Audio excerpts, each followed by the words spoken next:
L'essor du digital est irrésistible. C'est ce que nous avons retenu de l'Adobe Summit de 2022 qui a tenu toutes ses promesses avec plus de 26 000 connectés dès la keynote d'ouverture.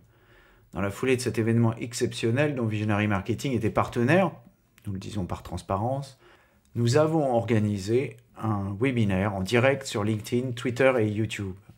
Cette conférence regroupait Grégoire Poty d'Adobe, Fabrice Frossard de Faber Content et moi-même. Il avait été organisé par Olivier Saint-Léger de Neuromas qui, souffrant, a hélas participé à l'événement depuis le fond de son lit.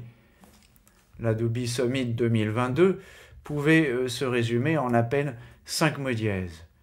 Essor, digital, IA, personnalisation et grande échelle. Voici un compte-rendu express parsemé de tweets qui reprend les éléments principaux issus de cet enregistrement vidéo. Des interviews, des chiffres, des faits, des études. Pas de blabla, ce sont les podcasts de Visionary Marketing disponibles sur toutes les bonnes chaînes de balado-diffusion. Bonjour, vous êtes bien sur les podcasts de Visionary Marketing. Merci de votre fidélité. Les podcasts qui se développent de plus en plus avec près de 7000 écoutes déjà depuis le début de l'année sur Visionary Marketing. Merci beaucoup pour votre fidélité. Le sujet du jour, le résumé de l'Adobe Summit 2022, le formidable essor du digital et de la personnalisation temps réel à grande échelle. L'Adobe Summit 2022 a débuté par un chiffre distillé par le patron d'Adobe, Shantanu Narayen, lors de sa keynote d'introduction. On prévoit un chiffre d'affaires de l'ordre de 1000 milliards de dollars US dans le commerce électronique en 2022, rien qu'aux États-Unis. Alors en Amérique, il parle de trillions, mais alors comme les trillions ne sont pas les mêmes en France et aux États-Unis, on dira 1000 milliards. Ça ne plaisante plus. Cet essor du digital est un véritable raz-de-marée. Il est bien loin, 1997, le temps où le patron d'Abbey National, qui était la plus grosse banque anglaise de l'époque, me demandait si un jour l'Internet prendrait une place importante dans le commerce. Mais cette incroyable économie digitale, en France, on frise déjà les 130 milliards d'euros de CA annuels pour l'e-commerce, pour fonctionner, réclame de la personnalisation. Mais pas n'importe quelle personnalisation, car la personnalisation n'est pas nouvelle, a expliqué Anil Chakrabarty, directeur Digital Experience chez Adobe. Le défi aujourd'hui est de personnaliser à grande échelle, a-t-il ajouté. C'était véritablement là le cœur du sujet de l'Adobe Summit 2022. Alors, pourquoi personnaliser, me direz-vous? C'est que le travail n'est pas vraiment fini. Je reprends ici un tweet de Camille Jourdain qui nous a accompagnés dans ce sommet.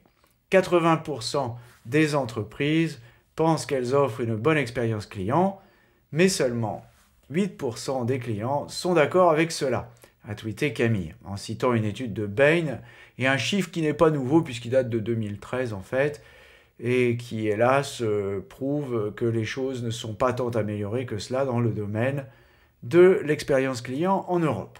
Il y a encore du boulot. Nous n'avons donc pas le choix, il va falloir personnaliser et donc la prochaine étape consiste à faire l'économie digitale plus personnelle, ce qui nous amène, je cite là Shantanu Narayen, ce qui nous amène à ces recommandations puisqu'il nous explique comment y arriver. Donc Shantanu Narayen nous a donné 4 règles d'or pour arriver à l'économie digitale plus personnelle.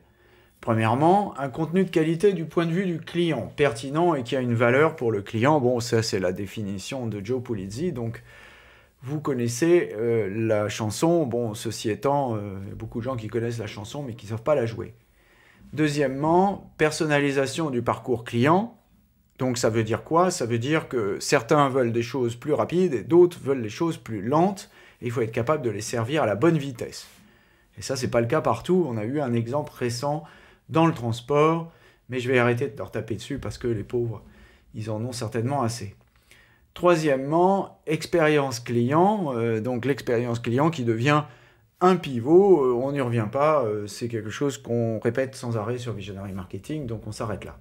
Quatrième point, faire en sorte qu'on puisse agir sur les données, donc qu'elles soient bonnes, propres et non cloisonnées. D'ailleurs, vous aurez bientôt droit à un résumé d'un livre blanc qui a été fait par Custop sur l'unification des données, qui est particulièrement intéressant.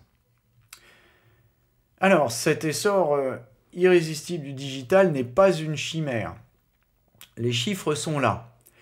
Jens Timmers, le patron de BMW USA, indique en effet qu'un tiers de ses clients sont prêts à acheter leur voiture en ligne. Il est loin aussi le temps où l'e-commerce était réservé à des livres de poche de 20 €. Pour cela, cependant, il faudra de la technologie, et c'est la promesse de la CDP ou Customer Data Platform, la possibilité de créer des référentiels marketing capables de traiter la personnalisation en temps réel et avec des volumes impressionnants, comme l'indique un tweet de Fabrice Frossard, qui nous accompagnait également lors du reportage de l'Adobe Summit et lors de cette récap en ligne. Je cite Fabrice dans son tweet, « Real-time CDP, c'est quoi? 24 000 milliards de segments ciblés évalués. Je suppose que c'est un total pour Adobe dans son ensemble. Plus de 1 pétaoctet de données, soit 1 million de gigaoctets. Et pourquoi faire? Pour unifier les data clients en temps réel, personnaliser l'expérience, etc. » Donc en résumé, la CDP temps réel, ça permet de faire des choses qu'on était capable de faire avant, mais avec des moyens très compliqués. Et on peut le faire de façon plus simple, point de suspension, à condition d'avoir fait le boulot d'unification de la donnée, d'avoir travaillé correctement, etc., etc. Les 3 principes de Marriott, ensuite, pour obtenir une expérience client basée sur la donnée exceptionnelle. La technologie, c'est ce que je viens d'expliquer, ne suffit pas. C'est ce que nous a rappelé Susan Bloomberg de Marriott lors d'une excellente présentation que j'ai déjà résumée sur Visionary Marketing. Pour ceux qui auraient raté l'épisode, voici les résumés avec ces 3 règles incontournables pour réussir dans le data marketing à grande échelle. Premièrement, être obsédé par le client. On y revient, c'est toujours l'expérience client qui prime. Deuxièmement, poser des hypothèses et apprendre à marcher en marchant. Troisièmement, procéder par itération successive. Rien que du sérieux, me direz-vous, et pourtant l'Adobe Summit nous a aussi donné l'occasion de nous divertir avec Dame Vivienne Westwood, l'égérie du punk, qui nous a dit que elle et son partenaire de l'époque McLaren, qui était aussi le producteur des Sex Pistols, si vous ne le savez pas, ont inventé le punk et qu'elle se sentait extrêmement fière d'avoir fait cela. Alors vous allez me dire, aucun rapport entre l'expérience client et le punk, et en cela vous auriez bien entendu tout à fait tort, et je vous renvoie à l'excellent ouvrage de Adrian Swinscoe qui s'appelle Punk CX, et vous comprendrez tout à la chose. Un événement de cette envergure n'aurait pas été complet s'il n'avait évoqué le fameux Metaverse. Adobe a justement annoncé lors de ce Summit 2022 le positionnement de certains de ses produits autour du Metaverse avec une collaboration avec 4 entreprises principales et non des moindres, Coca-Cola, Epic Games, NASCAR, Nvidia. De cette annonce, on peut déduire quelques principes éclairants pour le futur. Je rappelle ici ces principes qui ont été détaillés dans un autre article que vous avez peut-être raté et qui est sorti la semaine dernière. Premier point, un univers virtuel qui devient de plus en plus réaliste. Deuxièmement, la nécessité de disposer de représentations 3D en e-commerce. Troisièmement, des représentations d'objets et de personnages virtuels en ligne.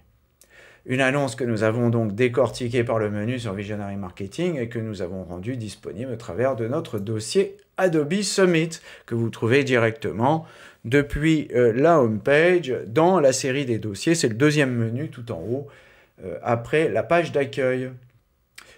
Un compte-rendu de l'Adobe Summit ne serait pas complet s'il n'était agrémenté d'un tweet sur les Adobe Sneaks, pour les sneak previews ou avant-premières en français.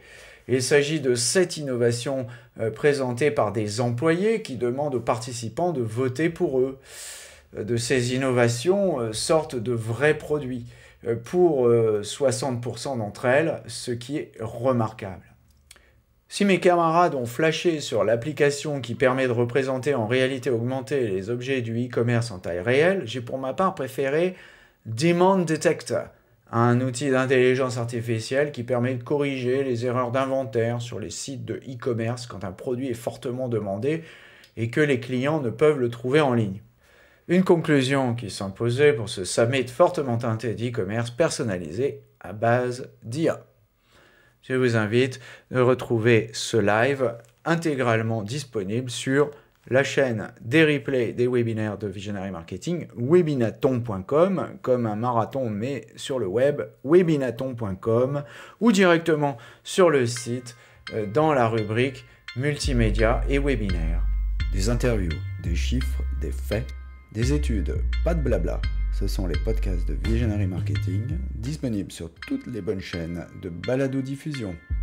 Surtout, n'oubliez pas de mettre une bonne note à ce podcast si vous l'avez apprécié.